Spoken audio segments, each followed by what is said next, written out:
today? I'm well. How do you feel?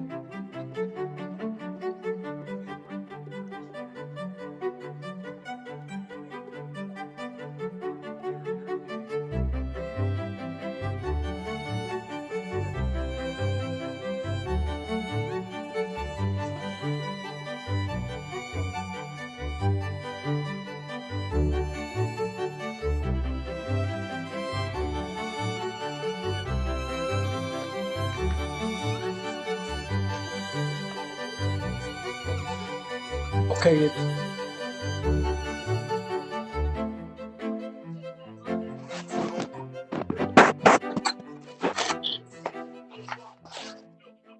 greetings.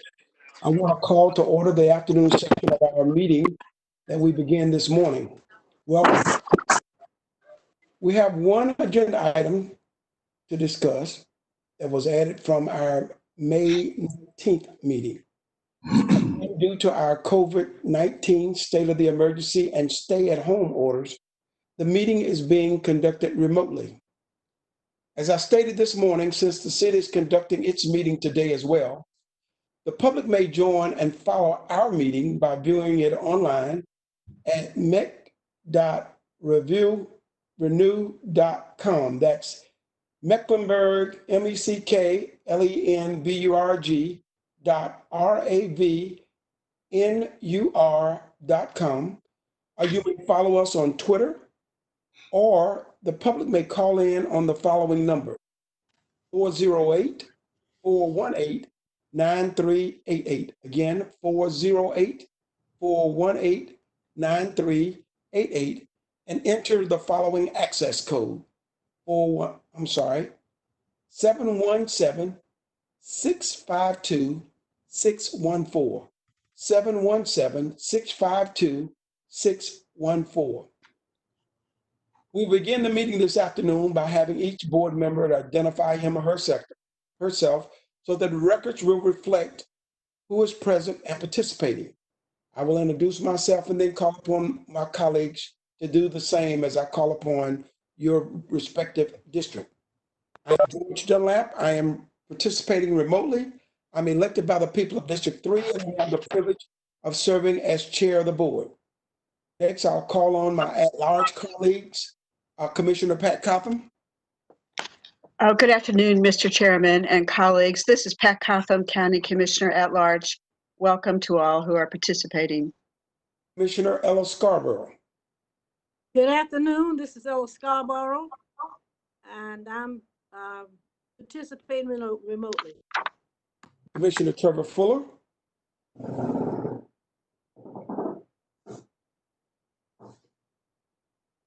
Commissioner Fuller. Thank you, Mr. Chairman. This is Trevor Fuller. I'm a county commissioner at large. Glad to be with us this afternoon. I am participating remotely. And Mr. Chairman, a point of order, if I could just ask that folks be conscious about muting their mics. We're getting a lot of feedback and rustling and so on. It's very hard to hear who is speaking. So thank you very much. Thank you for that. I'm going to ask our clerk to mute anybody who is not speaking. And as she mutes everybody, then I think when it's your turn to speak, you'll have to unmute yourself. So our District 1 representative will be joining us shortly. So we'll go to our District 2 representative.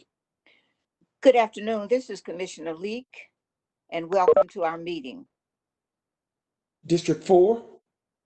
Good afternoon, everyone. My name is Mark Jarrell. I've been elected by the people of District 4, and I am participating remotely.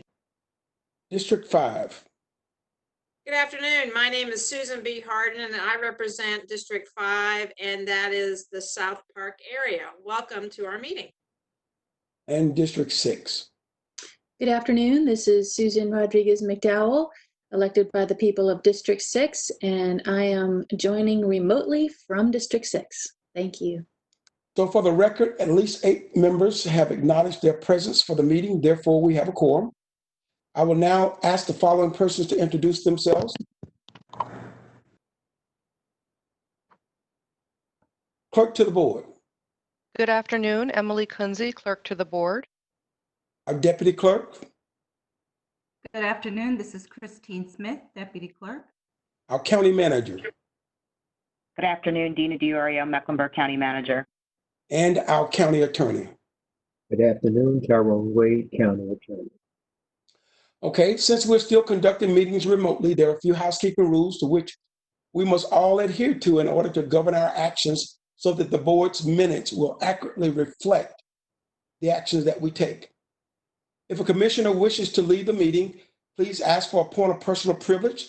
State the privilege so that the minutes will capture the actions and the attendance of each board member.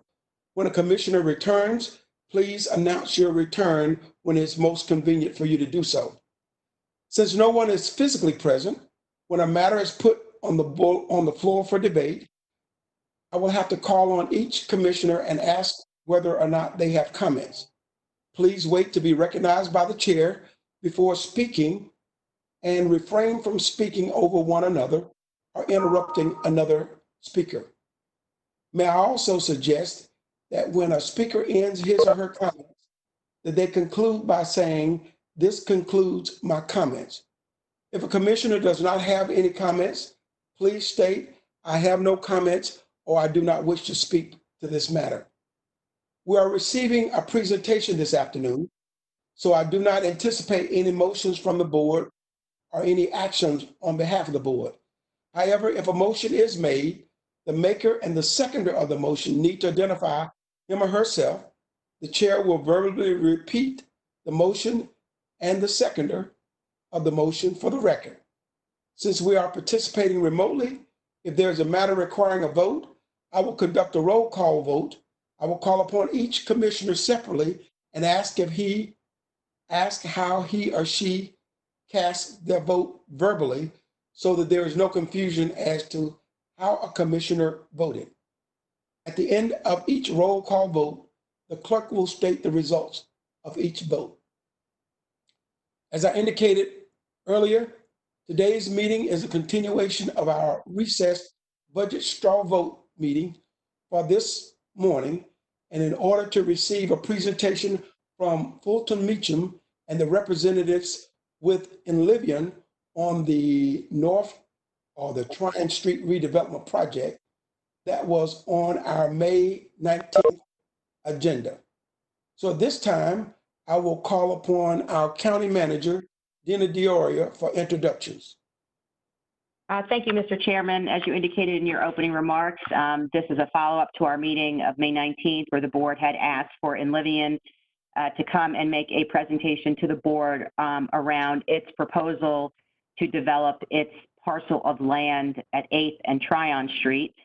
We did present to the board the 1.5 block solution that we've been working on with the various property owners to the board on the 19th, and the board then wanted to hear from Enlivian.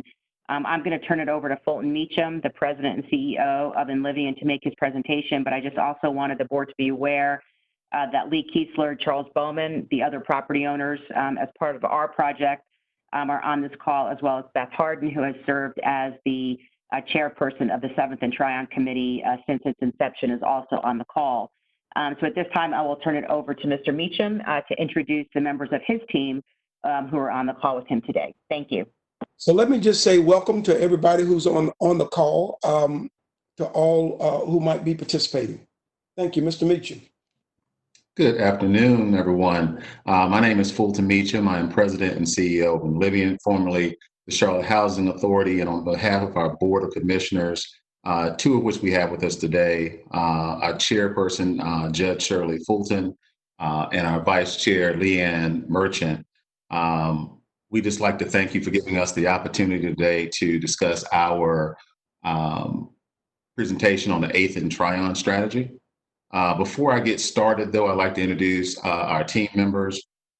We have with us Connie Staudinger with Horizon Development Properties.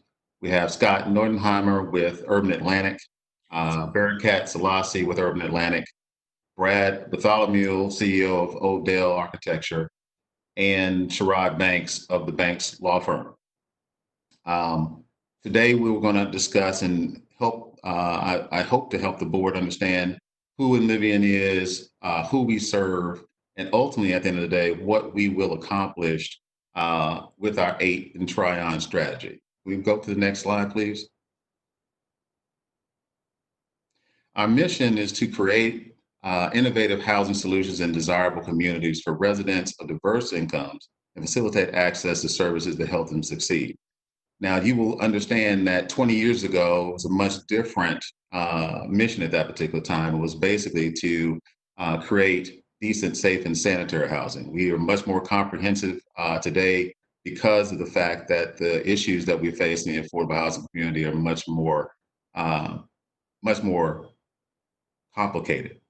And so roughly, I would say 3 years ago, what we did in Livian was change our strategies of how we were doing affordable housing and started to create a more sustainable plan where we moved from basically being a public housing authority to more of a non-for-profit real estate development company and a property management company to meet the needs of the city.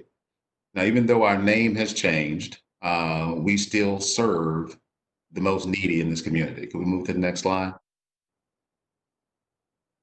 And in Livian, we're still serving residents that are 30% of area median income. More than 70% of our population are those families. But we also serve that full spectrum all the way to market rate. We are the largest affordable housing program in the state.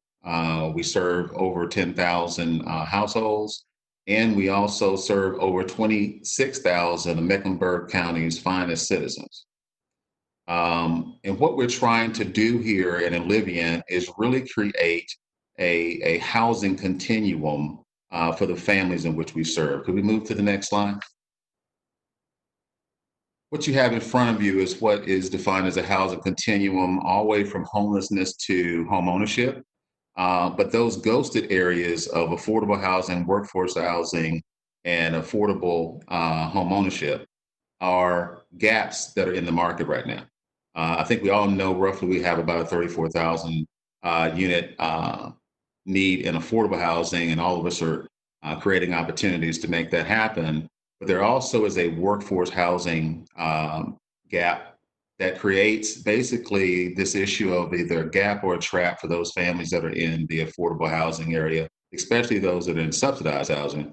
Because in our program, we also have a family self-sufficiency program that helps families move from dependency to independency.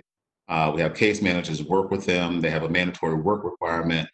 And as they move up that economic ladder, though, there's no place for them to go. There's no other housing besides the subsidized housing because we're not creating enough workforce housing. And then the American dream at the end of the day for most families is out of reach because affordable homeownership is not what it needs to be either. This is a critical issue in our city and one that we're trying to solve. And it's extremely important because rents are going up higher than individuals' incomes. And if we can go to the next slide.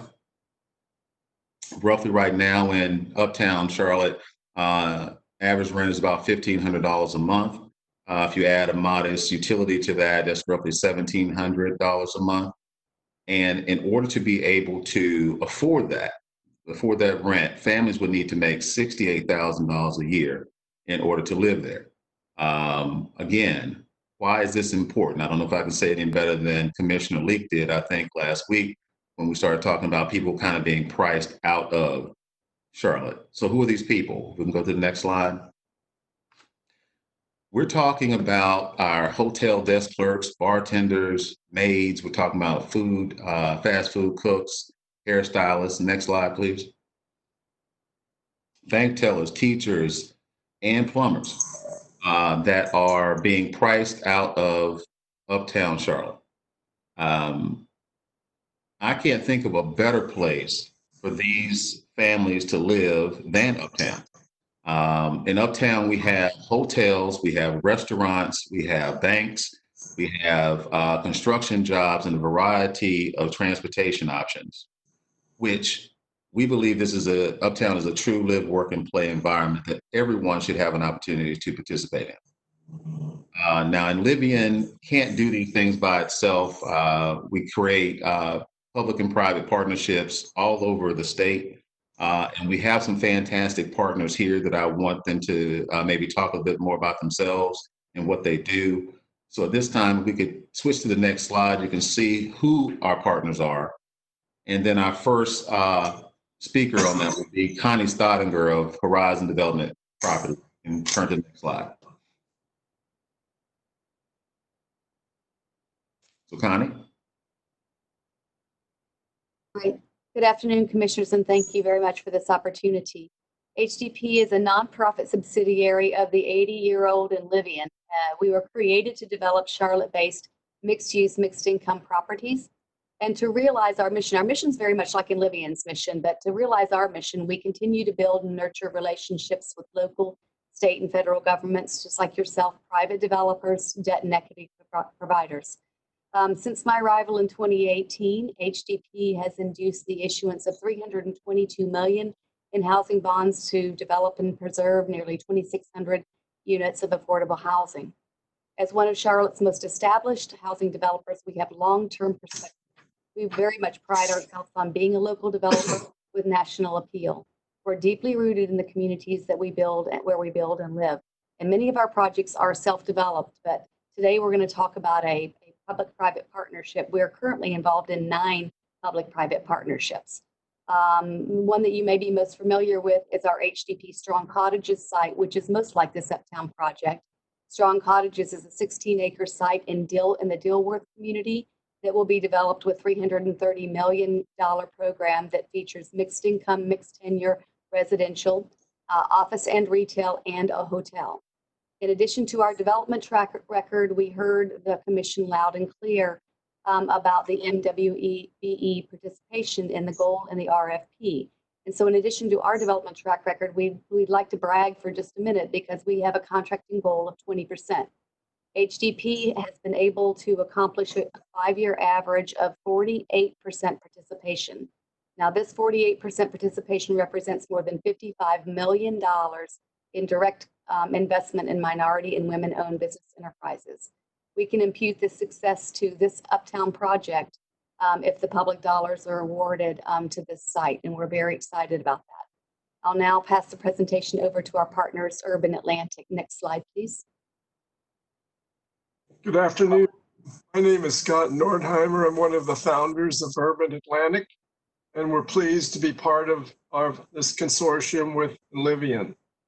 Urban Atlantic has been one of the leaders in mixed income, mixed use communities in doing over $3 billion. We operate in over 10 states. We're based in the Mid-Atlantic in the Washington, D.C. area, but we've operated in the North Carolina market for over 15 years. Most important is, one, our track record of inclusiveness, and one, that our mixed income communities are all interdispersed together. Next slide, please.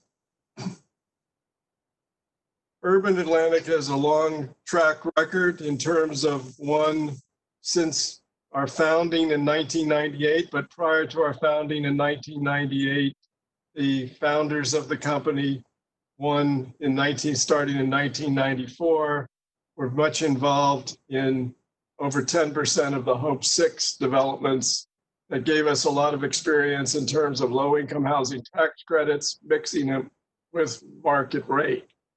These 6 communities that are on the list here are representative of over $1 billion worth of mixed income communities that we own, operate, and have developed. Next slide. Hello, my name is Brad Bartholomew. I am the CEO of Odell. We're an architecture and design firm headquartered just a few blocks south of the site, in fact, at 212 South Tryon. And for those of you who didn't know, we're actually celebrating our 80th year being headquartered right here in Charlotte, Mecklenburg County. This is what we do. We're very pleased and excited to be a part of this team. We have a few of our example projects that you're seeing on here. We've done a lot of work, obviously, over the years, those 80 years in Charlotte and in the Mecklenburg County. But we've also done a lot of these projects really all over the country. And so we take that that expertise, but we also have that unique knowledge of the local environment as well, that makes us very well suited to help sort of drive the project. In fact, we actually were part of the team that did the original conversion from the Behringer Hotel to the Hall House for CHA a number of decades ago. So along with that, and being headquartered in the Johnston Building, which is a historic structure right on Tryon, we're very comfortable kind of working within this type of setting. But we have two key goals, and I'll say them very briefly, two key goals that we established at the beginning when looking at this project. One was to honor the legacy and celebrate the history of the original Behringer Hotel. And so we've already been talking to the Mecklenburg County Historic Landmark Commission about multiple options and ways that we can do that. And we'll continue to do that throughout the process. But the other sort of key thing that we want to do at the same time as we're doing that is we want to create places to live within the urban core and with a market rate level of quality for people of all socioeconomic levels. And so that means, you know, as we go through this project, those are the kind of things that we're going to measure, the different options and ideas that we come up with, how we can deliver upon those goals. Next slide. Thank you, Brad. The vision of the project is to transform 2 catalytic blocks in Uptown Charlotte to create a walkable, welcoming, and inclusive environment with urban plazas surrounded by commerce, knowledge, culture, entertainment, and a diversity of housing options. That was the vision of the North Tryon plan.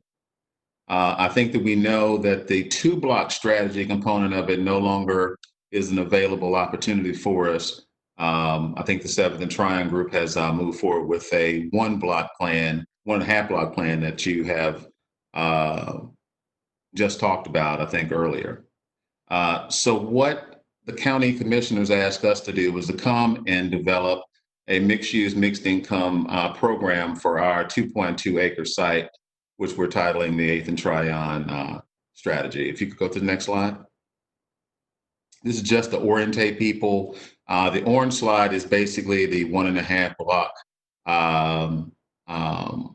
component of what 7th and Tryon was, and the green is what our 8th and Tryon. At the top of that, you have North Tryon, and down the right corner of that, you have 8th Street. We feel extremely, if you go to the next slide, we feel extremely comfortable, and since I was a part of all of the discussions of the 7th and Tryon group, and what we were really trying to accomplish here is to try to really create an environment where all people can live, work, and play. I feel very comfortable that our 8th and Tryon strategy checks all the boxes to ensure that there's affordable housing in Uptown. So this time, if we can go to the next slide, I'd like to turn it over to Barakat to kind of walk you through our approach. Hi, good afternoon. My name is Barakat Selassie, and I'm a managing director at Urban Atlantic. I lead business development for the firm, and very pleased to be with you today and go through our plan and share with you some of the analysis that we did to lead us to the conclusions that we arrived at. So, historically affordable housing, because of the complexity involved with financing it, has often involved, especially when it came to mixed income communities, has often involved 2 separate structures. This has resulted in what people call a poor door, and it was suboptimal in many ways for both developers and communities. For developers, it meant that you lost a lot of economies of scale because you had to create 2 separate lobbies, separate amenities, separate elevators, which led to inflated operating expenses. It also stigmatized the people that lived in the affordable building by clearly identifying them as people of lower means. So that was the old way of doing things, and it required more land. So it had a lot of negatives associated with it. And what our company focuses on is what we think is a better approach. And next slide, please. What we think is a better approach to mixed income housing, which has been really brought about in large part by innovations in the financing markets in the last 15 years or so. And that better way is to intersperse the affordable units within the and the market rate buildings within the same building. So the affordable units and the market rate buildings are all together, and which we're trying to illustrate here by this graphic showing you the blue windows and the white windows, and that really the only way for someone to know which unit is which would be for the tenant to identify, but there's to self-identify. But there's no physical difference between the units, either inside or outside. And this leads to some significant cost savings, because instead of building two separate lobbies and separate amenities and separate elevators, which you need by code, you can now they can now all share that. And often in mixed income, often affordable buildings tend to be a little bit smaller than their market rate components, than their market rate counterparts. So having a small building that had its own lobby and separate elevators and everything else that were needed by code was a very expensive proposition. So this is more efficient and it's more cost effective. And we actually think it leads to better outcomes for communities because it truly does feel like one community. Next slide, please.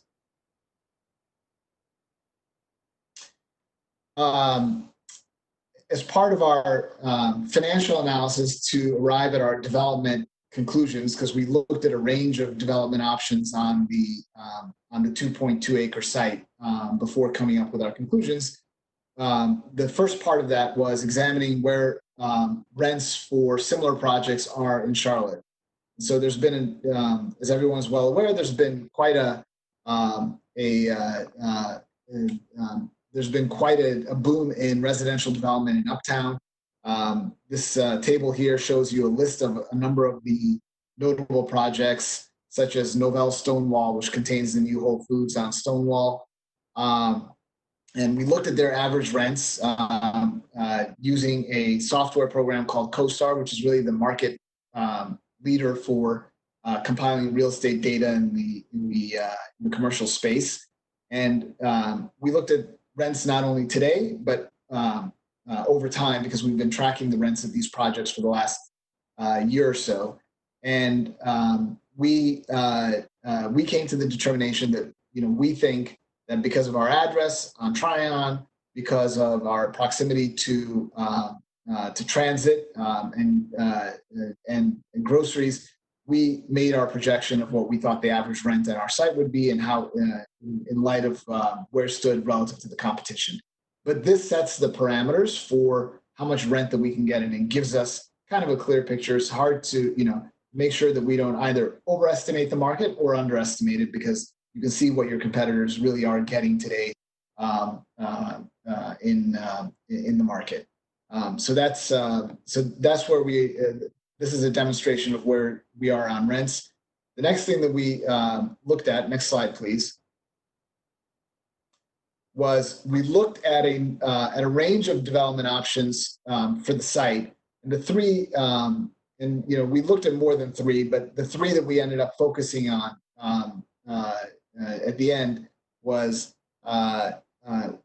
first an adaptive reuse of Hall House, where we would retain Hall House, renovate it, convert it into a mixed income building, and also alongside that build a smaller new construction building that would be 5 to 6 stories tall and hide the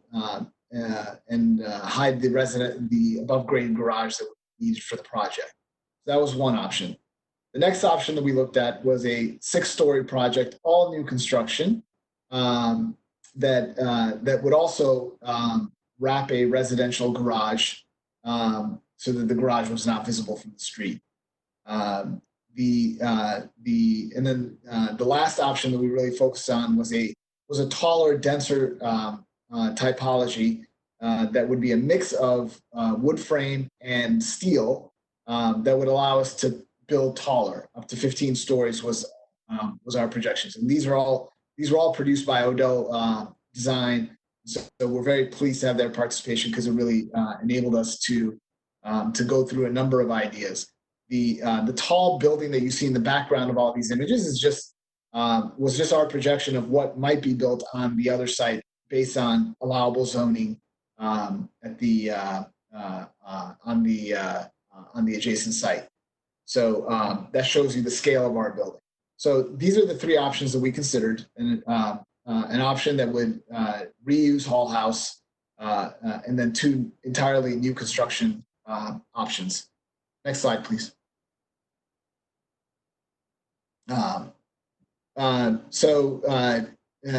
After we, as part of our analysis, we looked at both qualitative and economic concerns, and we said option one yielded us the fewest number of units at 275, and that's the reuse option.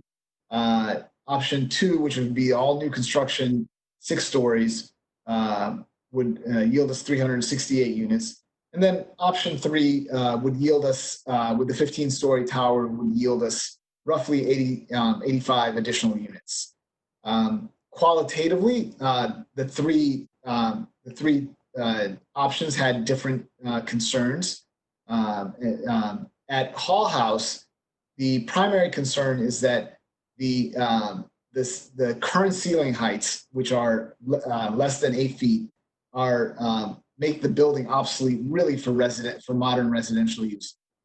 New multifamily buildings in the market have ceilings ceilings inside the units that are 9 feet or taller. That is 9 feet is the basic threshold for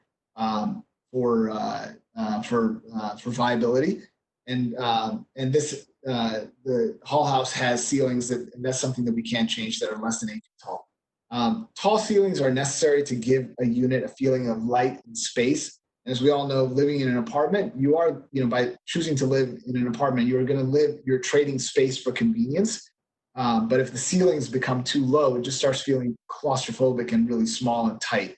And so we felt, at least as far as attracting market rate tenants, that we would not be able to compete with other projects in the marketplace if we had ceilings that were substantially lower than competing projects. Option two, the wood frame project, gave us 6 stories typology, which at first we were concerned maybe that we might be overshadowed by future development, but because of the northeast orientation of the site, the solar impact on our building will actually be very negligible. And then in addition to that, if you look at Tryon today, the way that it's developed, and this is consistent with most cities in the United States, it's not uniform building heights. You have a mixture of tall buildings and a mixture of lower buildings, and it's actually quite pleasing because it allows sunlight to come onto the street as you walk at various points along Tryon. If it was a wall of buildings that were consistently 30, 40, 50 feet high, 50 stories high, then the street would start feeling a lot darker. So our 6-story building would be consistent with the mix of building heights that are currently found on Tryon. The next one that we looked at was the 15-story tower option, which we felt crossed the threshold for manageable absorption of units on the market rate side and building operations. It was just too many units at one time. We felt in one project as would be optimal. So we actually felt that having a lower number of units would be better from a building operations standpoint. Economically, the 3 options also had different trade-offs. Option one, the reuse option, because of the obsolescence, it would lead to lower rents, which would impact the financeability of the project. Also, an adaptive reuse of a historic building, because of the sheer amount of walls and that we would have to move around to create modern apartments. Currently, the building consists of 190 units that were hotel units for the Behringer, and to move walls around and bring in all new plumbing and mechanical and and all the other modern things you need to bring the building up to code, we thought would lead to, our analysis showed would lead to a huge funding gap that would not be economically viable. Likewise, at the other end of the spectrum, the light gauge steel option, which has much higher construction costs associated with that typology, resulted in a $15 million funding gap on the affordable side and a $16 million deficit likewise on the market rate side, for a total of $31 million that you would need to cut from the project in order to make it financially economically viable. And certainly we couldn't do that on the market rate side because investors wouldn't invest and banks wouldn't lend you the money that you needed for that kind of project. And on the market and on the affordable side, we felt that a $15 million funding gap would be a misuse of would be an enormous ask for the community relative to the number of affordable units that we were creating on site. The option 2, the wood frame option, although it yielded less units, it had a much more manageable funding gap on the affordable side and no funding gap on the market rate side. So it was an economically viable project, we felt, and it had and it left a funding gap on the affordable side that we thought was defendable. Next slide, please. I guess a summary of what we ended up concluding at the end of the day was that a wood frame podium building, a wood frame building over a concrete podium and roughly 6 stories in height was the best development option for the site. We haven't designed the building yet, so these are just samples of other wood frame multifamily buildings that to show kind of the diversity of design that's possible in that typology. But really, just like you can design any sort of building out of wood or concrete or steel. And when a project has the economics, when a project is economically viable, you also have the additional benefit of actually being able to spend money on good architecture and be able to afford good design. So we felt that this was a good option, a really good option for us. The garage would be hidden by the building. There would be ground level retail along Tryon, and the mix of units at our 70-30 mix, and this is the mix that we are committing to, would result in 258 market rate units and 110 affordable units on our 2.2 acre development site. Next slide, please. This is a lot of numbers on one page, so I'll just cut to the headline number. But our total project cost is $103 million, based on contractor feedback that we have gotten from multiple contractors. So we feel that that's a solid projection based on the information that we have today. So that's our total project cost. Again, this is a mixed income building, and it's 2 independent financings. So that's part of the challenge of this this approach, is that you have a market rate investment and you have an affordable investment group. And although they're in the same building, they're separated by in a condominium structure. So both elements have to be viable in order for the project to go forward. In the wood frame typology, in our 6-story typology, it would be viable, and the funding gap in this case on the affordable units, because there is no funding gap on the market rate, would be roughly $6 million. That's our projection today, and this assumes 4% low-income housing tax credits for the affordable units, which I'll pause on that point just simply to say that 4% tax credits are by right. They're available to anybody who would like to use them. So unlike there's another tax credit which is called the 9% tax credits. They're discretionary, they're competitive, and so you can't count on them for your project. So we did not use, in our financial modeling, we did not use 9% tax credits. We assumed 4% tax credits because that's a more conservative approach. Our financing also takes advantage of the fact, if you see that here, that the credits are at 130%.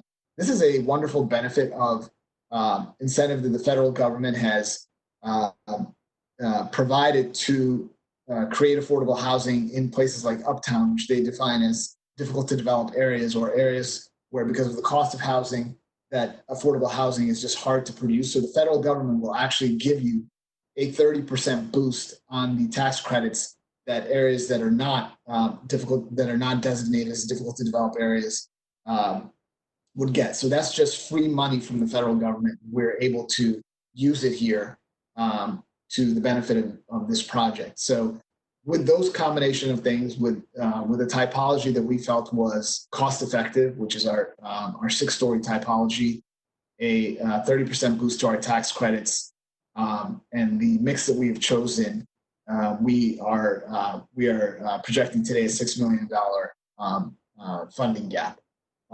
Next slide, please. This funding gap would be used solely for the affordable housing, but the result would be that you create a 368-unit mixed income community at this in this highly desirable area that has met this long held goal of 70-30-30, which means that 70% of the units would be market rate, 30% of the units would be affordable, and of that 30%, 1/3 of them would be held for people with 30% EMI or less.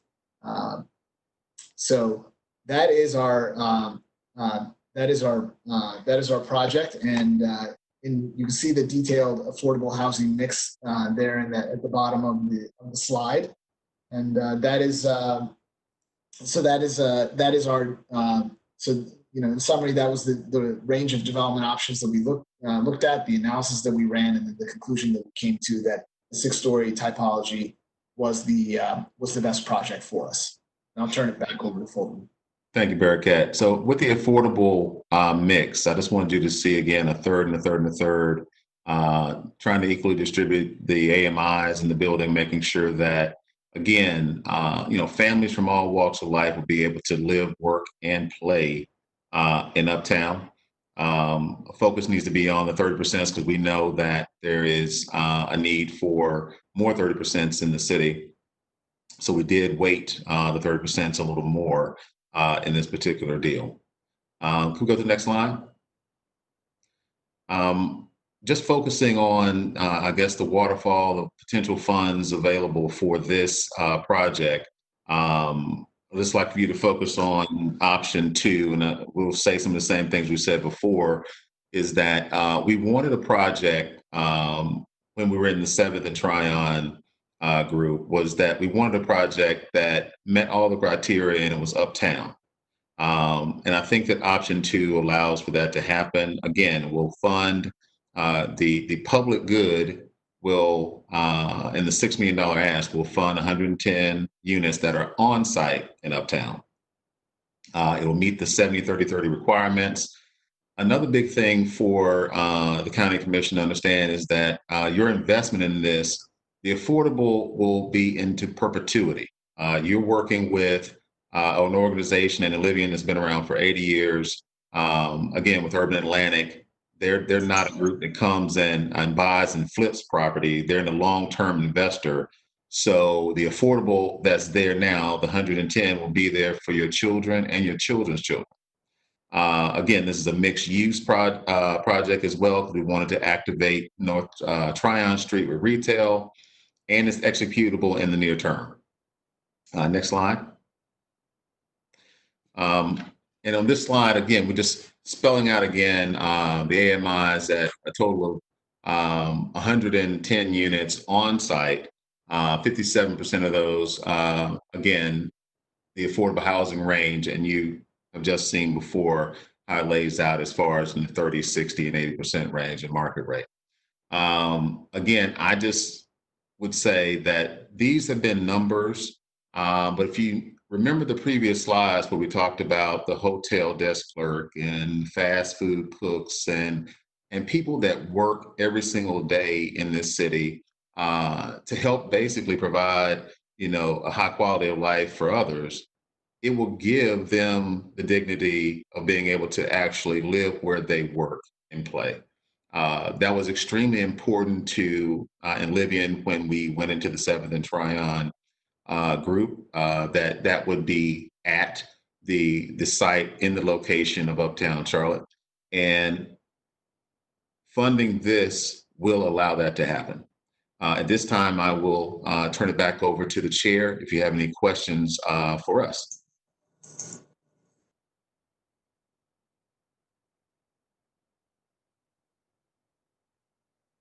That's where everybody has an opportunity to share their concerns.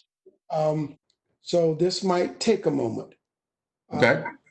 I think Commissioner Leek is first today. Madam Clerk, before we get started, if you'll set the timer at 5 minutes, the first round, 3 minutes for follow-up questions, and that will be our time allotted today. Got it. Commissioner Leek. Thank you. Let me first say thank you for coming to us today to share with those of us who have yet to been totally informed about what the project would eventually end up being. And I certainly want to thank Judge Fulton for her leadership and her service to this community over the years. And it's a joy to know that she's a part of this process, and hopefully that life would be long for her. And again, thank you, Judge Fulton, for your being here. And for the presenters, I certainly appreciate the information. It sounds interesting and it sounds great.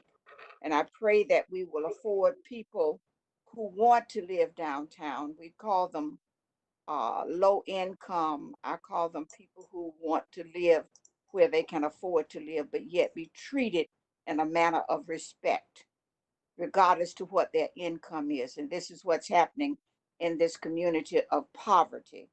My question is, are seniors also permitted to be a part of this process? Senior citizens. That's number one. Number two, my question deals with the size of the apartment complexes. Those who are considered medium income or income that they can afford, will they be larger or smaller based upon the room size? 2 bedrooms, 3 bedrooms, 1 bedroom, or what? That's my second question. My third is the actual upkeep of this property. I guess that's left up to who owns it.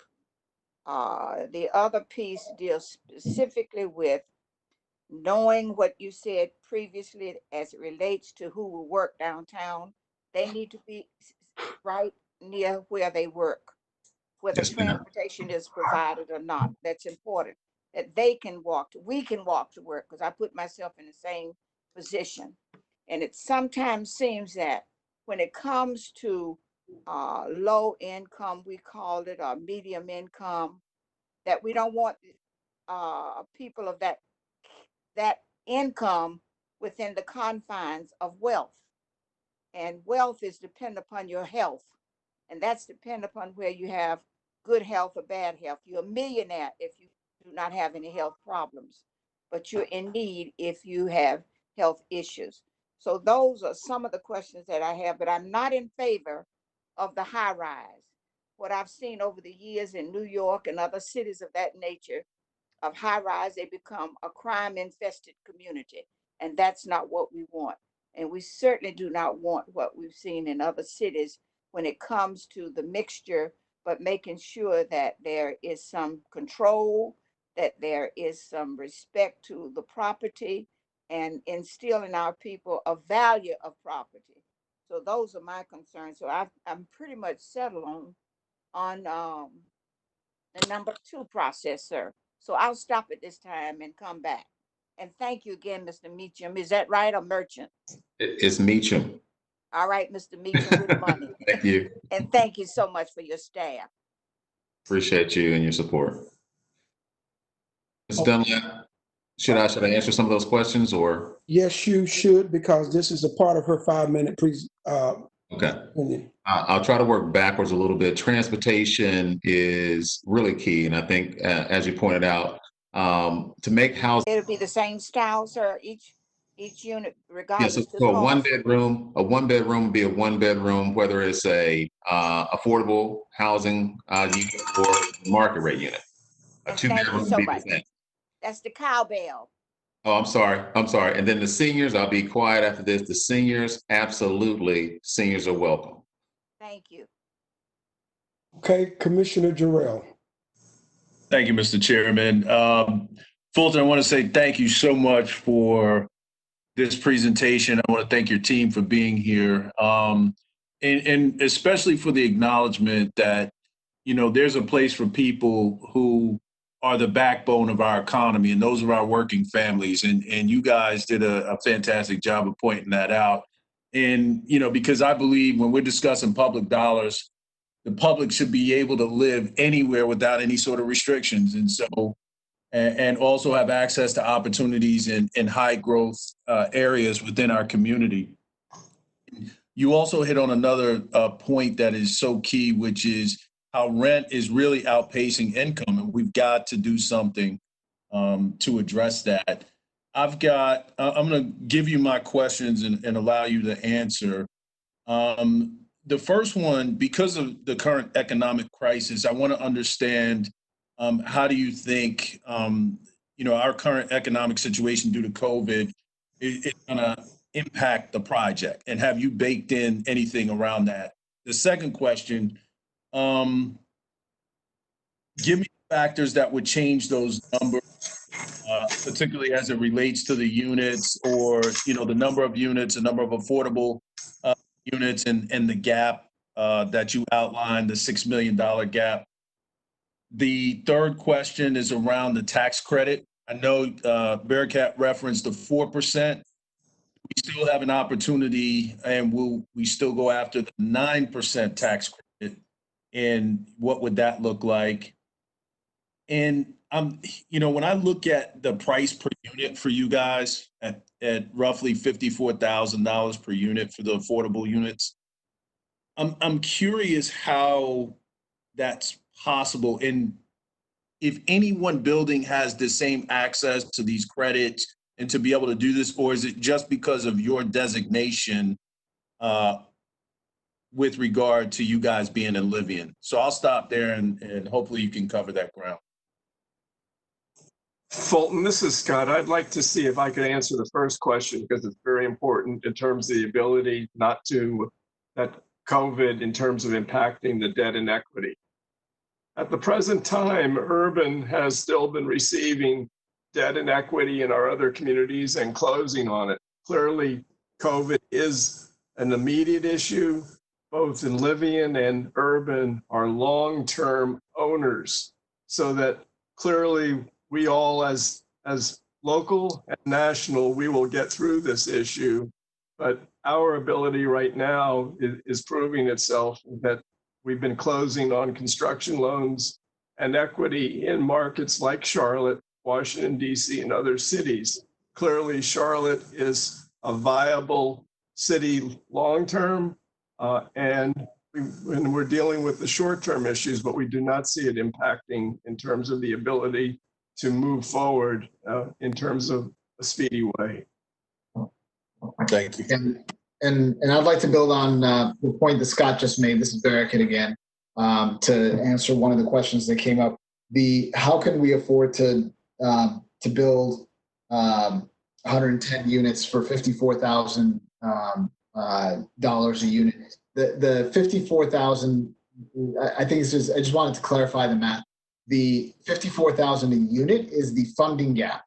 So that's the $6 million funding gap. If you divide it by 110 units, results in $54,000 per unit for the market for the affordable units. Right. But the total cost of the unit is in excess, as well in excess of that. The total cost of the units would be looking at our budget is and it's the same for the market rate as it is. You know, their virtual is $265,000 a unit. So I didn't want to make it seem like we had some magic that we could produce units that met code and basic living standards for that for $54,000. Thank you. But we've seen various pricing models on the cost per unit based on the gap. And so that's essentially what I was backing into. And I was just trying to figure out how that gap could be so low. But thank you for the clarification. Yeah, and our gap is low in part because I think we've chosen a more affordable, a more cost-effective strategy by restricting our height to 6 stories. Although we could go up higher, we didn't really think that we would get an adequate return on it.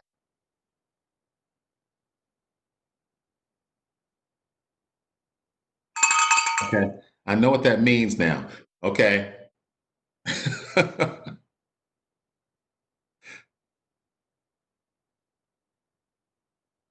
Chair. I'm sorry, Commissioner Susan Harden. Thank you. Thank you, Chairman. So I want to thank you for that that presentation, and I want to focus in on a phrase that's a part of your presentation, because I've heard this term brought up a number of times in these presentations. It's the word executable. Yes. And this and really it's the phrase executable in the near term. And so can you, I think that I'm very pleased to see that, because I think that people, not people, but I've heard concerns about things being not executable and not executable in the near term. So can you talk why you know that your project is executable and why it's executable in the near term? Bearcat, would you mind taking some of this too? Yeah, sure. It's executable in the near term because both components of our project is we have a market rate component and an affordable component. And although the units are interspersed, it's really 2 separate and independent financing analyses. The market rate is executable because in today's market, you need a roughly 6% return on cost to attract both equity and construction lending. And based on our projection of rent and construction costs, we meet that viability on the market rate side. Likewise, on the affordable side, the test of viability there is that is the income that you raise, is the debt that you can raise from your based on the income that your units provide, combined with the tax credits that you can that are available. Are those sufficient to meet the financing costs? Because you're not to meet the construction costs. Because you're with the affordable units, you're not trying to earn a profit. You're just trying to raise enough capital to meet to cover the construction costs and the building operations. And we're very close on that. We have a $6 million funding gap, but we felt that was that's why we felt it was executable. So that's on the financing side why we feel it's executable in the near term. On the approval side, it's executable in the near term because we have a by right project, and that we can as such we think that we can that we will be in a position to break ground in roughly 18 months. And that's how we came to our conclusion it's executable in the near term. So you're looking at 18 months then, whenever you get go on the project that it would be. Is that what you're saying? Like the near term, is that what you're talking about? That is correct, ma'am. Yes. Well, that feels near term to me. So yeah. I mean, one other important thing is that this development now is not interdependent upon the adjoining property in terms of where it was before, with garage being commingled, plazas being commingled. It stands on its own, so it can be developed on its own at its own timing, which is now. I mean, in many ways, it's almost conceivable that it might be done before the other project's done. That's our goal. That's very helpful. And the total, you mentioned this before, I just want to make sure that I just draw this out. Are you serious that your MWSBE is 48%? That is amazing. We're very serious. We're very serious. I mean, our board, talks about it probably every board meeting. Our procurement department does a great deal of outreach to minority and women-owned businesses, and so it's really been great. I would say that's an understatement. And just because I know how hard it's been for Mecklenburg County to Right. get that moving, and so I would say that that's quite. And you're dealing with all local subs, right? I mean, these are genuinely people in our community. Generally, there are people in our community. Because we're federal, it has to be national. It can't just only be people here, but majority of them are in our community. Wow. Well, that gives me hope. It gives me hope for the rest of the community and those of us who aspire to those numbers to get there. That you guys are leading the way on that. So thank you for that inspiration. That number just knocked me over when I heard it. So I want to applaud you on that. So thank you. That just tickles me. That cowbell just tickles me. I'm sorry. Commissioner Susan Rodriguez McDowell. Thank you, Mr. Chairman. I want to add my thanks, Meacham, to your Fulton, I'm sorry, to being able to put this together so fast. I know it was a short notice kind of a thing, and I appreciate that you were able to do that. So thank you for bringing that. And so I wanted to just know, I think you mentioned that this is based on a 6-story. The highest would be 6 stories if you went with the number 2 option. Yes. And is that because to get the affordable housing credits, you have to be under a certain height? Is that No, higher? It was more of a function, I think, of construction cost. To be honest with you, I was trying to get us to get to more of a mid-rise look. Maybe something 15 stories or so, steel construction. What that did, though, is just pushed our construction numbers up so high that we could not actually finance the deal. So it has nothing pretty much to do with, the height of the building per se. It's all about the construction of it and how much those construction costs are versus the other. And I think you can see it's almost double. And I don't know if Bearcat or Scott has any comments on that as well. I would like to add one thing. Clearly, by the 6th story, the livability of light and livability, and what we're finding as a market rate developer, and none of us know the answers long-term from COVID. That was a good question earlier. We do believe anything that's less dense, more light, more livable will be something that serves us all well. So clearly, that is part of the market considerations besides cost here, is light and livability. Okay, interesting. I'm really also struck by the idea that you'll have to demolish the historic building. Can you comment on that? How did you guys decide on that? I know that it would be a lot more money to renovate that building. Had you any other considerations? Yeah, and I'll it wasn't something that we took lightly, Commissioner. It was, and that's why we included it as one of our primary analysis options. But the apart from the economics is just a functional obsolescence. When ceilings are less than 8 feet tall, it's just tenants aren't attracted to that kind of space, especially if you're asking them to trade space for convenience, which is what happens when you're living in urban areas. And so if you constrain them on space, horizontal space, because the unit is, you're living in a 1-bedroom or 2-bedroom apartment, and then there's just not adequate light and air from above, people just don't want to live in that building, and therefore we in addition to the much higher construction costs. So we were seeing 2 crosswinds, which is 1, the tenants won't live there, and 2, our construction costs from doing adaptive reuse based on the amount of structural changes that we would have to make moving all these walls around, that it just wasn't viable. Right. And Brad, maybe Brad can also chime in on that. Yeah, I'll chime in on that as well. I mean, we talked a little bit just about the importance of bringing dignity to the people that live here and really wanting to deliver a high quality space, but not just high quality, a healthy living space. And so there are things that building, because of how it was constructed all those many years ago, it doesn't afford those type of units, those healthy units that we can create moving forward. We mentioned this before, but it's very common for a 9-foot ceiling.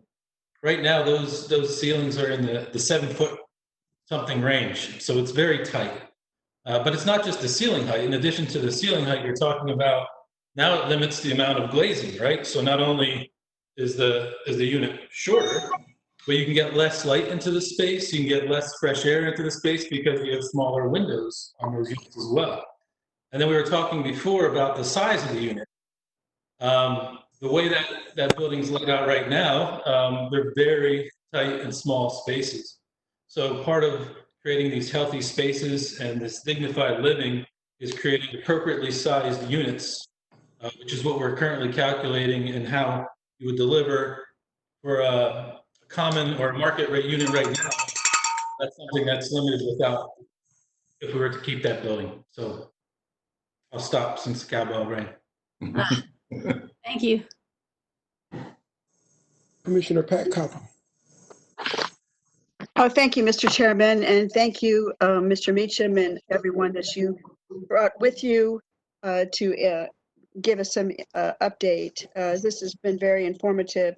I just have a few questions, and I wanted just to get one clarification. Mr. Meacham, would you just confirm that all of the units, these are all apartments? Because at one point you said condominium, I thought, but could you just clarify that these are apartments? Yes, these will all be apartments. All right, well, thank you. 368 apartments, 110 of them will be affordable. Okay, well, thank you for clarifying that.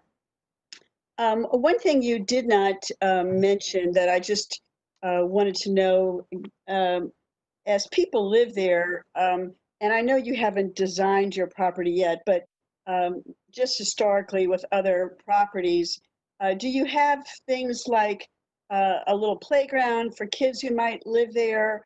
Do you have a laundry facility in your apartment complexes? Do you allow pets?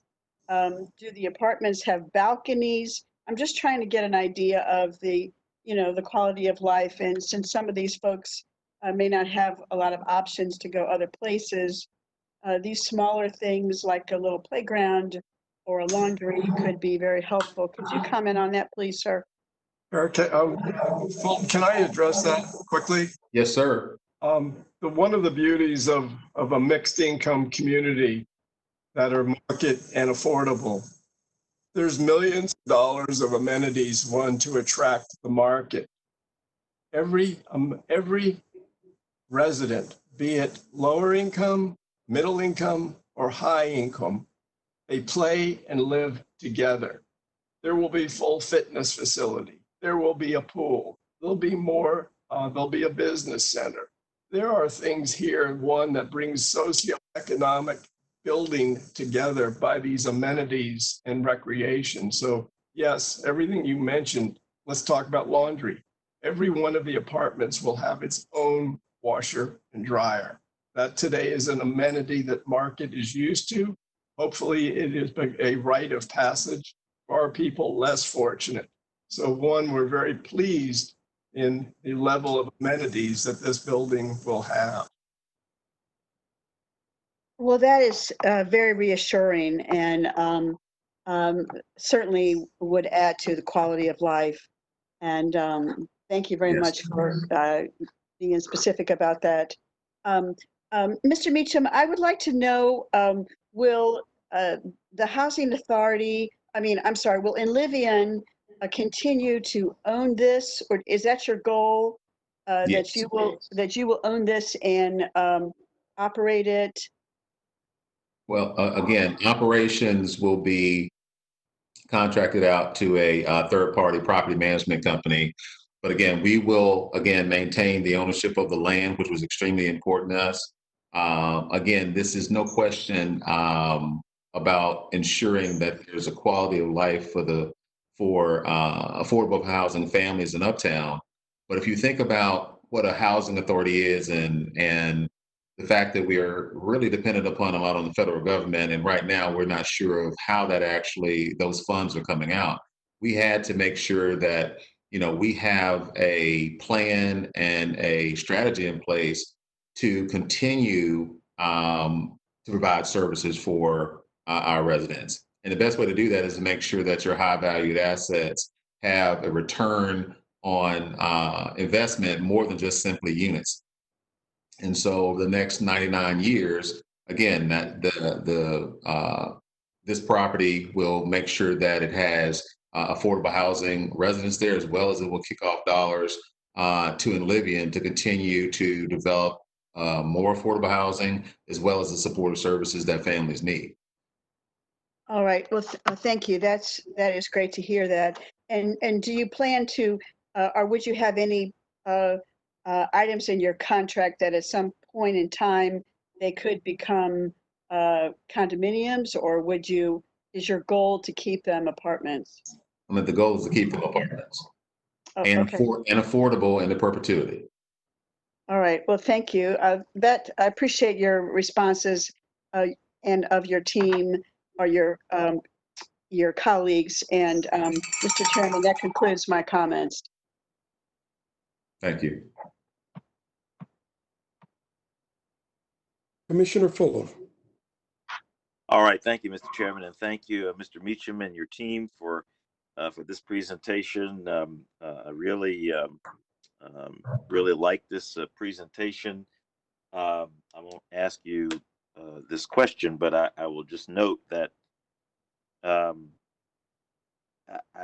having trouble understanding why we could not have considered all of this together in a two-block solution. The reason that you're making this presentation today, in part, is because I've long believed that that we could present a united front to the community about the ability to do a project of this many pieces to it, which is a testament to a lot of collaboration, which is the hallmark of Charlotte and Mecklenburg County. That's what many people across the country note us for, is the ability to be able to collaborate public and private sector. And so it was troubling to me that somehow we could not achieve that goal with respect to these two blocks in our uptown area. So I'm still processing why we are where we are today. But I think this sounds like a doable project. I think we'll have to, when you guys leave, at some point, we're going to have to talk about how we move forward, and whether your ask is achievable for us, how we would we would respond to it. My question to you, though, is connected to that idea, which is what I'm concerned about the two things being complementary. In other words, not that there's some kind of, hard demarcation between what's going on with the 1.5 block and what's going on with your piece. What are your thoughts? What opportunities are there for there to be some degree of seamlessness between these two components? We'll have to understand, what they're building, how their backup house kind of operates.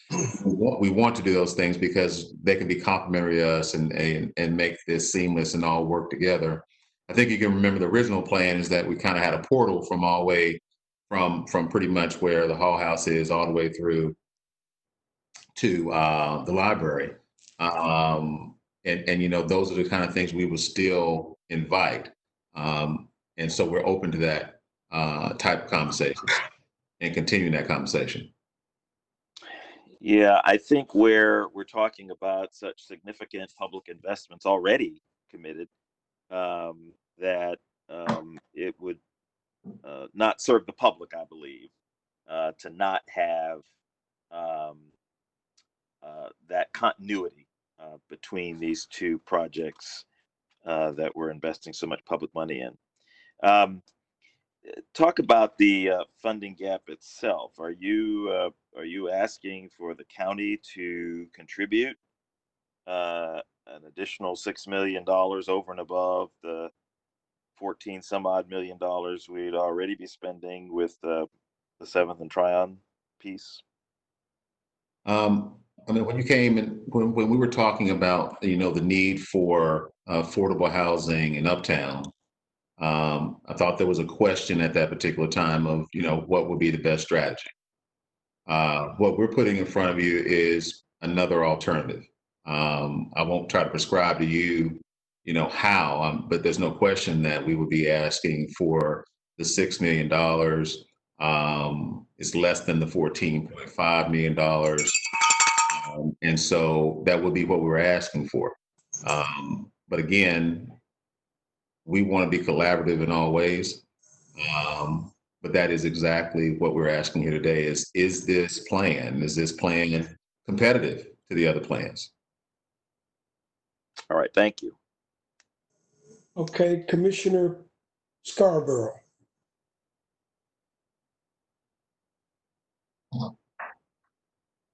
Commissioner Scarborough. All right, we'll move on to Commissioner Powell.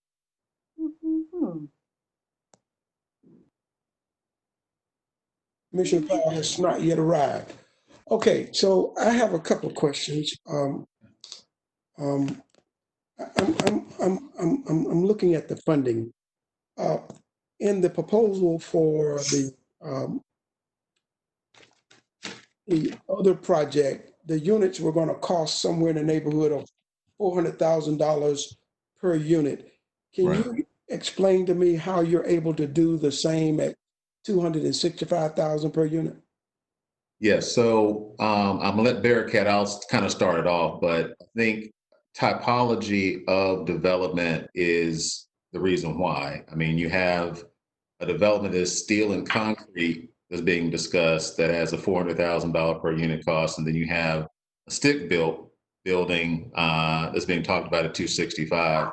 And so those two, the delta between those two is because of steel and concrete construction versus stick-built construction.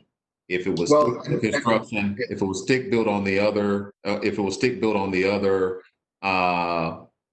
project, you'd have comparable heights. I mean, you'd have comparable prices.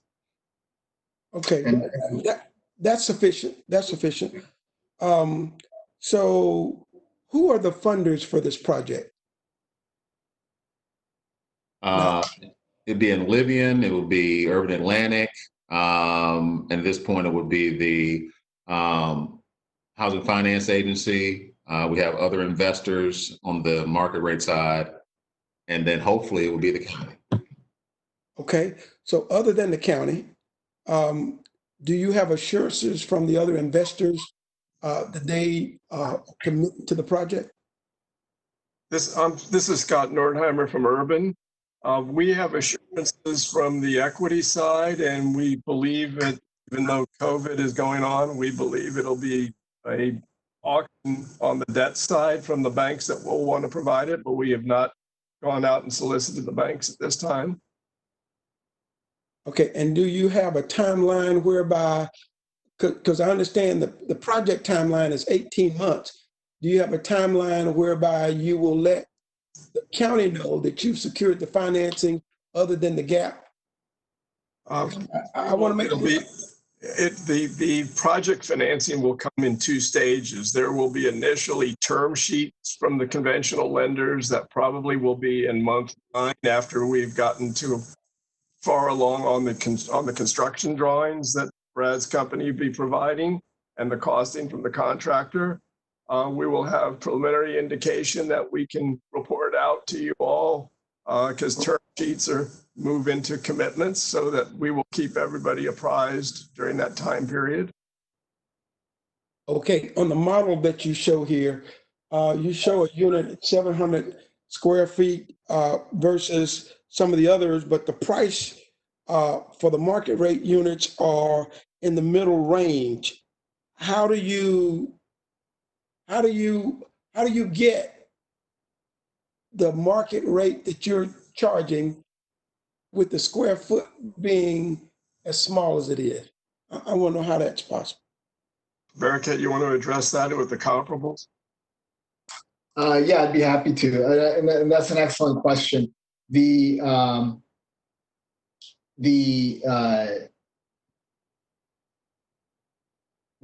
get to the average rent that we get to is a weighted average of all the units that we have in the building. Is the first part of the technical answer. So our units are, we have studios, we have small 1 bedrooms, large 1 bedrooms, 2 bedrooms, 3 bedrooms. And when you do the weighted average of all of those unit types, that's where the math just resulted in that average unit size. The second part of that answer, Commissioner, is that it's a well-known phenomena in urban development that tenants really are they're much more sensitive to the absolute rent that they pay than they are to their and to the number of bedrooms they have than they are to the unit size. If the unit feels livable, that they can put their furniture there, and they see that they have a 1 bedroom and 1 bath apartment, they're not as concerned if one apartment is 30 or 40 feet square feet larger and another apartment is smaller. So we feel that our mix is something that is achievable, and we've achieved it on many of our projects in other markets, including North Carolina. And so that's how we arrived at our mix. Commissioner Dunlap, can I just say one more thing, because I thought it was a critical question on, the financing. So all the modeling that you saw before indicates to us that we're meeting all the market thresholds and all the tax credit thresholds to be able to qualify for debt as well as a low-income housing tax credit. So that's one. And so we feel like that we would be going in for tax credits in January. Well, it could be later this year as well in January of 2021. So we would need commitment and understanding about the $6 million before December. Okay. All right. Thank you. Okay. We're moving to our final round. That's up to 3 minutes. Commissioner Leek.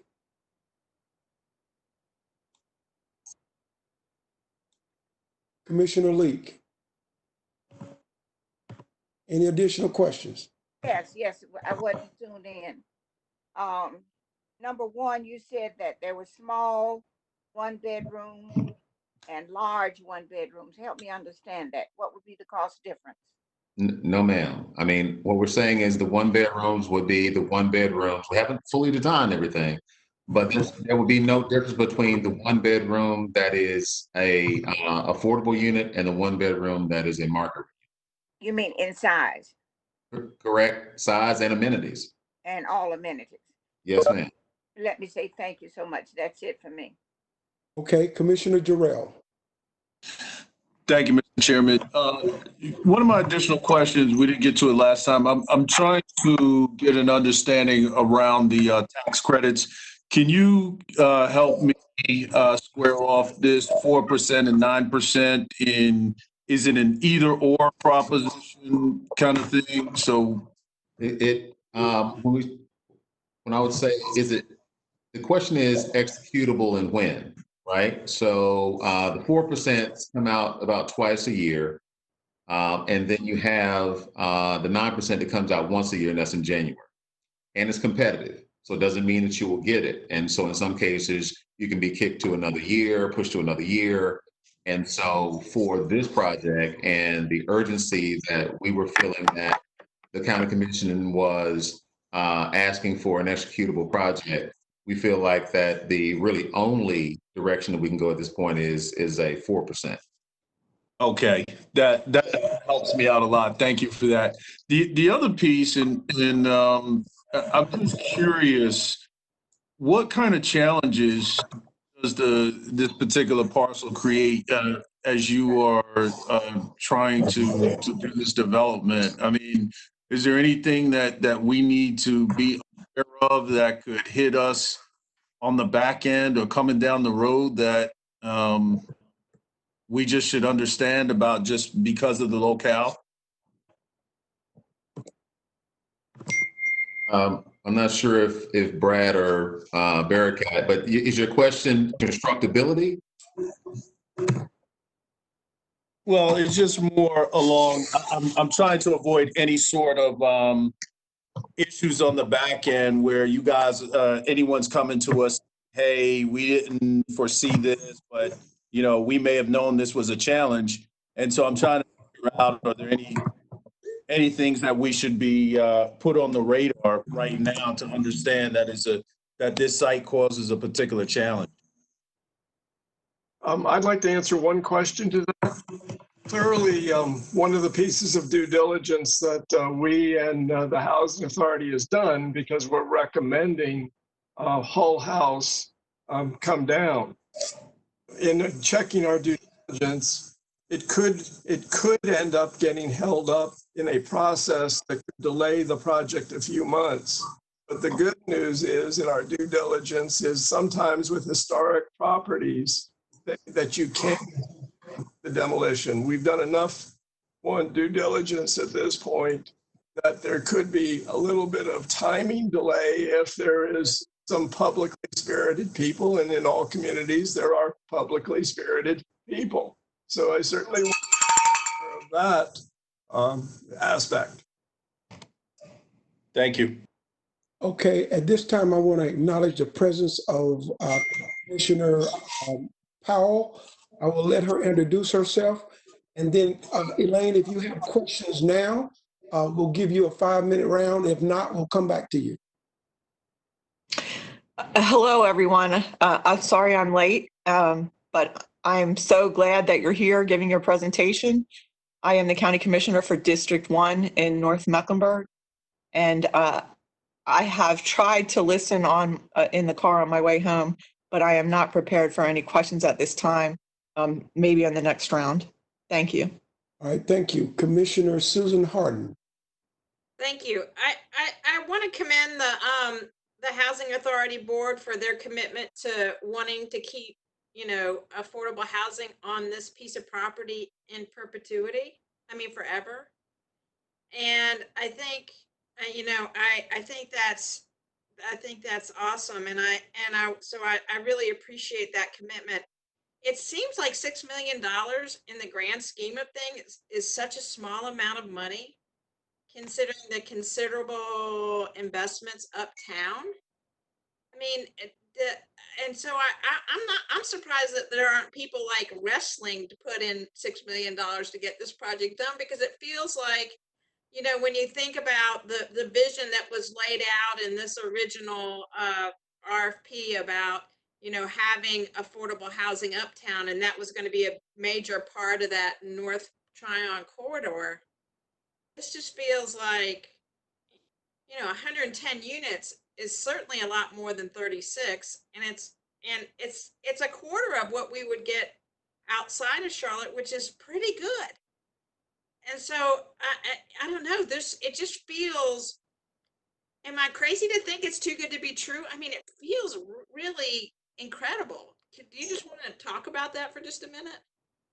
It's like an incredible opportunity. So part of it also is that the Housing Authority has been a long-term owner of the land, so you don't have somebody in between also in terms of wild markup that you're seeing all over the Charlotte area. That's one part of it. And Fulton, you might want to give, or Barakat chime in of the other parts of it, but that's a very I mean, I think, development is, I think Scott's absolutely right. That's one of the other factors. I mean, I think another benefit that we have, and we should all just be, cognizant of it, is that interest rates are at historic low right now, and development is never a static game. And so we're in a situation where you can get projects up at a relatively affordable price, and hopefully, construction pricing has been the main thing that we have been fighting, but by choosing a more affordable typology and a more affordable parking configuration, those are the two things. We've tried to mitigate those two things to allow us to take advantage of good interest rates, and the fact that you can get 30% more tax credits here than you could at a site that wasn't designated by the federal government for being eligible for those boosters. So those are some of the factors, Commissioner Harden, that allowed us to make the gap manageable. And I just think business would be tumbling all over itself to have workforce housing uptown, because again, it adds a lot of character to the uptown, and I appreciate that. So thank you. Okay, Commissioner Susan Rodriguez McDowell. Thank you, Mr. Chairman. I want to comment on Commissioner Harden's comment about the perpetuity aspect. I think it really makes sense that you guys wanted to hold on to this property and not sell it.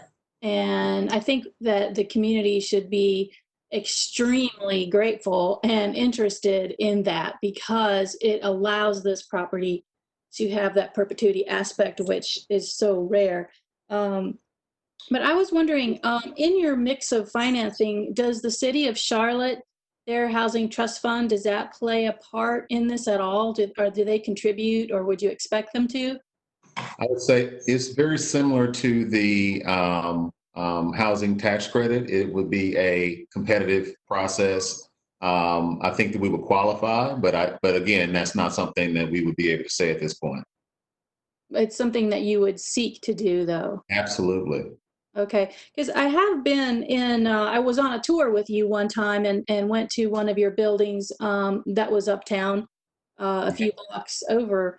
And it was a lovely building, and it seemed like a really high quality place that I would be happy to live. And so, yes, we went to the Vistas together. Yes. Yeah, it was really nice. And so I guess what I was wondering is, can you talk a little bit about things like safety and, is there any issues with that in these kinds of arrangements? But safety?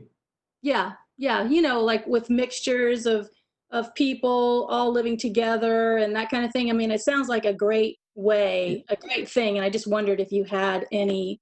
I do have some insight on that. I mean, I think Charlotte kind of forgets that it was one of the first in the state to do a mixed income strategy, and it's called First Ward. So in First Ward, the Housing Authority, Bank of America, and others developed First Ward. It used to be Earl Village, and it is a mixed income property right now, and it's not just mixed income apartments, but it's also home ownership. And so people can live, work, and play together is not a new concept. I just think that in a lot of cases, we keep pushing projects that are only luxury, right? Or only affordable, and we keep segregating classes of people away from each other. And I think these are wonderful opportunities so that it actually can work. It's worked in the past, and it can work now. That's awesome. Thank you so much. I appreciate that. Commissioner Cotham. Oh, thank you. I have enjoyed listening to the comments. I just have a couple of questions. And again, just for clarification, Mr. Meacham, you mentioned the residents who would be in the 30% average medium income, but that includes residents who would be on vouchers. Is that correct? That's correct. Okay, thank you. I just wanted to make sure. And regarding the $6 million, are you making a a joint ask with the city for that, or do you have a separate ask to the city for a different amount of money? It Or would look just like it, clarify that. and at this point, it looks like it would have to be a separate ask. I mean, the city right now is not, I don't think their housing trust fund is open. But as we go through the process, I think we could all work together to see if that was available. So you don't know what you would ask the city for? Not at this time. Okay, but you're asking the county for 6 million. Right, because I mean, the question was, is we want a financeable project. We want a project that's ready to go right now. And so that's the only reason I'm saying that. As we go down the road, if it's necessary to have additional funding from others, we will definitely look at that. Okay. You kept saying a project ready to go right now, but Right. you haven't even designed it. And I mean, I'm no expert at this, but doesn't it take a while? Help me understand. I mean, do you design it in a day, or how does that work? No. I think it should take, I don't want to speak out, but Barricade and them, would it take roughly 3 to 6 months? I think it's in 3 stages to answer the question. The first stage would be design development, and Brad can deal with that. But from start to permit ready, it's a 12 to 18 month period of time to move the shovel of the first piece of dirt. When we say get ready, there's millions of dollars of commitment into pre-development of design development that we in Olivian are prepared based on closing the gap to start going right now. Okay, all right. I mean, I don't mean to interrupt you, but my time is short. All right, well, that's what I expected it would be. So when you kept saying right now, so when you say right now, it isn't like we think of, next week. You're talking about a longer process. So thank you for clarifying that. That's what I expected, but I just wanted clarification for the public listening. Thank you. Commissioner That Fuller. is my comments. Thank you, Mr. Chairman. Commissioner Fuller. Thank you, Mr. Chairman. So as I mentioned, I'm still processing how we got to where we are. I think I'm starting to understand some reasons for that. There are 2 issues that I have that do trouble me. One is that you're talking about a stick-built building on the main business address of our area. And I don't know how many stick-built buildings there are on Tryon. Maybe there are some, but there are relatively few, I would imagine. And so I think it's not just a question of the difference on this property versus other properties on Tryon, but also the permanence. Stick-built buildings don't have the same permanence as buildings of concrete and steel. And so if we're talking about this project having, essentially a 20-year, 25-year life, then that's a bit different than what we're dealing with on the 7th and Tryon 1.5 block. So that does concern me. The other is that we are, again, we have a very bad habit of this in Charlotte, of destroying our history. And Hall House is an historic, or the old Behringer Hotel is an historic building. Yes, and the fact that we're basically blithely wiping it off the face of our town, that does trouble me. And so I just anyway, I think we need to think about that some more. Is it possible on that issue? Is it possible to have a facade, that there's a maintain the facade and have new construction behind it? Yeah, let me speak to that, Trevor. This is Brad from Odell. Yeah. We've worked a lot with the Mecklenburg County Historic Landmarks Commission in the past and recently, and we're already starting to work with them on this project as well. So I want to assure you, the intent here is not wiping the Behringer Hotel away from Charlotte's history. That absolutely is not what we're going to do here. And in fact, why we're reaching out to them already, the Historic Landmarks Commission, is because the intent is quite the opposite. It's about really honoring that legacy and celebrating that history. And so we have multiple options that we're still testing and we're going through with them, and they're the experts, obviously, that is what they focus on. But we're working with them to best understand how we can do those things I just mentioned, honor that legacy and celebrate that history, but at the same time, provide a project that's going to support the new residents and the new community that are going into that space. All right, thank you. Commissioner Scarborough, any questions? No, but I would like to ensure that this project is done well. Charlotte has so much history, and it has to be done well to, I guess, meet the standards of what Charlotte has already. So that's all. It's not a question. It's just an observation. And we will ensure you that this will be a top-notch product. I know we had talked about stick-built versus steel and concrete, but you can have a very, very well done stick-built building that lasts, again, 40, 50 years as well. And so we can assure you that we will have a top-notch quality product. And Commissioner Powell. I'm going to review everything before I ask any detailed questions, but I really want to tell you how thankful I am that you're here. This is one of the top priorities that we've heard about for the past few years. And I really want you to know that your voice matters, and I appreciate the work of your board. So, and I know how to reach out to you, but I don't really have any detailed questions at this time. Thank you. Thank you. Just a few questions. Parking situation. I understand that the apartments are going to be built around the parking deck. Are you going to have sufficient parking for the 300 and some odd units that you have? Bearcat and Brad? Yeah, go ahead, Brad.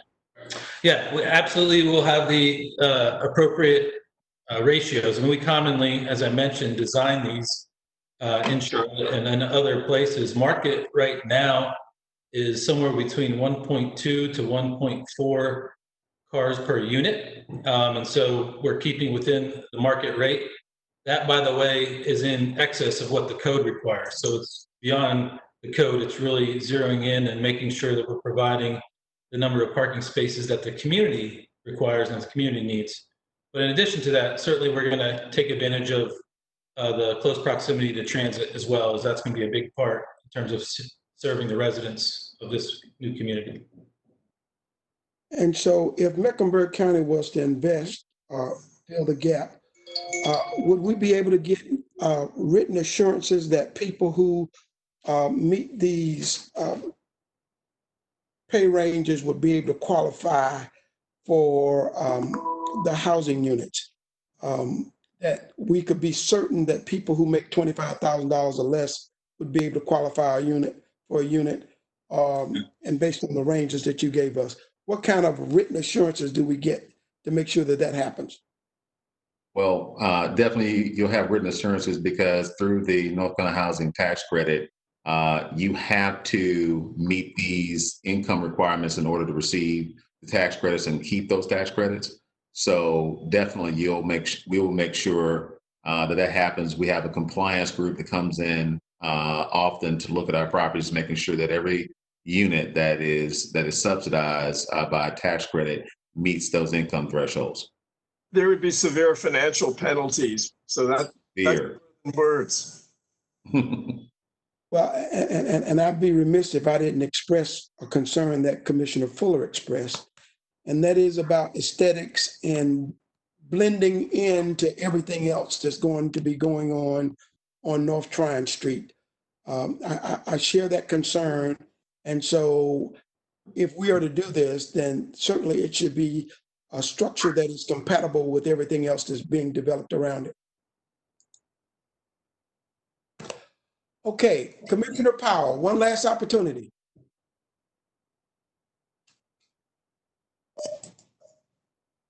I'm good. All right. Okay. Well, let me say on behalf of our board, we thank all of you for your presentation. We've got a lot to discuss. One of the reasons why I wanted to have this meeting was to make sure that all of the questions that the commissioners had were answered. And we appreciate the information that you provided for us. Before we close this meeting, let me just share with our county manager that we're making a decision on June 2nd, I believe, relative to the 7th Street Development Project. If we could have a spreadsheet where the information provided today would go right along with the information that you provided to us the last time so that we can make some comparison, that would be helpful. Of course, happy to do it. All right, so last chance, commissioners, and I'll go one by one. Is there any more information that you need county manager to prepare so that you're prepared to make a decision when we come back on June 2nd? Commissioner Leek.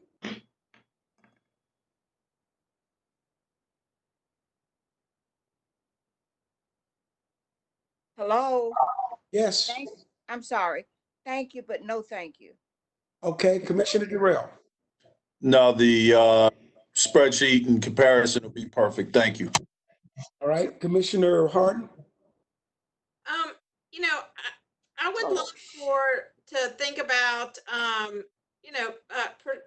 Commissioner Cotham's question about the city and how we might be able to leverage them in this effort of affordable housing, because it just seems like that we have three really winning options.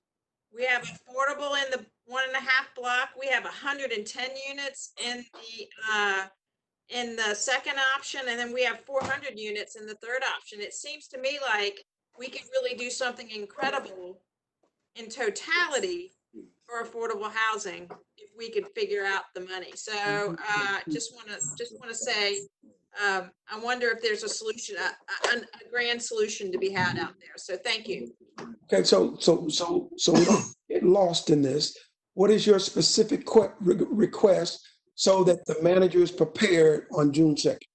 Well, I would like to share this I mean, I don't know what the Enlivian thinks, but I mean, is it worth it to share it with the city of Charlotte, or are they on this call, or what do you think about that? I think, is that the question for me? Yes, sir. I mean, I think in working with you, if we would like to collaborate and communicate with the city about collaborating on this, we'd be more than happy to. Thanks. All right, Commissioner Susan Rodriguez McDowell.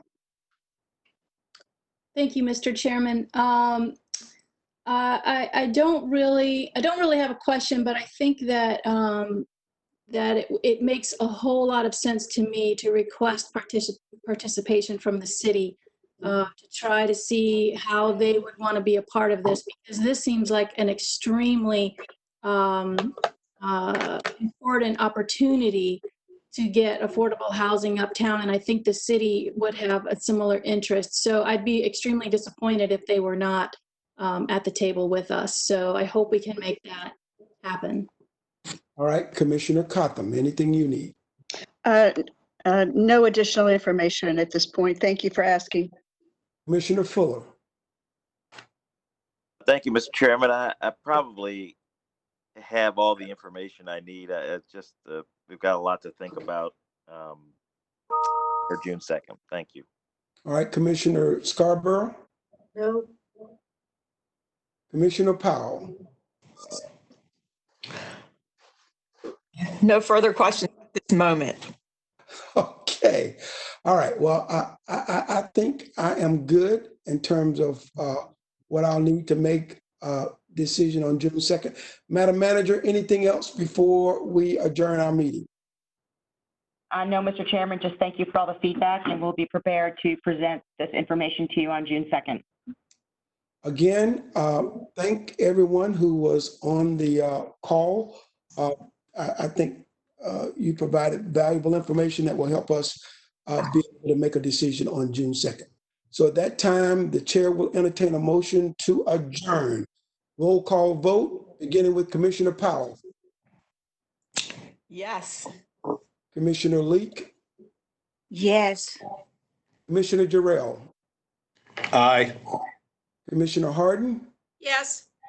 Commissioner Rodriguez McDowell, Aye. Commissioner Cotham, Aye. Commissioner Fuller, Aye. Commissioner Scarborough, Commissioner Scarborough. Aye. All right, the chair votes aye. Madam Clerk?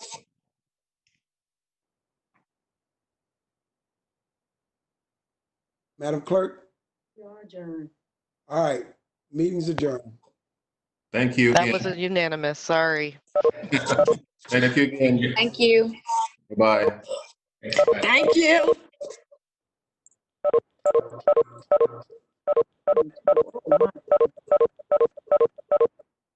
Okay, all right.